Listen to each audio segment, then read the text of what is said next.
I've heard many people dislike pumpkin because they don't know how to cook it properly. Take a third of a pumpkin. If the skin's too tough, carefully peel it off. Now, boil it in salted water for about 15 minutes until it's nice and soft. This step is crucial for a perfect recipe. Meanwhile, I sautéed chopped onion and garlic in a pan with a bit of oil. Simple as that, cooking them until golden. I grabbed the ground beef I'd bought yesterday from the fridge and added it to the pan. About 500 grams of meat, which would flavor this dish, and another I have in mind. Once the meat's partly cooked, add the usual: salt, pepper, oregano, paprika, and your preferred seasoning. Oh, and I almost forgot, half a cup of tomato puree. Use any type you have, homemade or store-bought. Let the meat brown and soak up all the spices. Once tender, remove from heat, drain well, and put in blender. Add a cup of milk or more if needed for a thinner mix.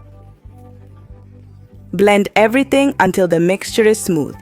If it's too thick, don't worry.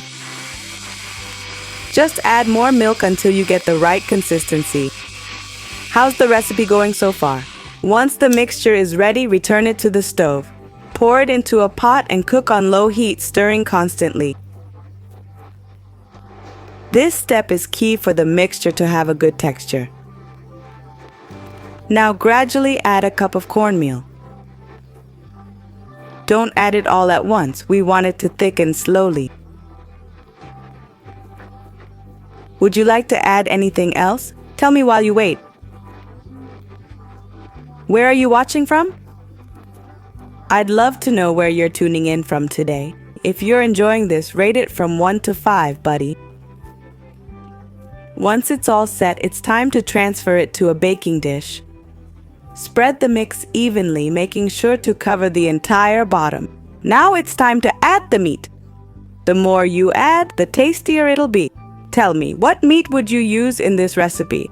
I love experimenting, so I'd appreciate your recommendation. Now cover it with a final layer of the reserved squash mix. Don't forget, this step gives our dish that special touch.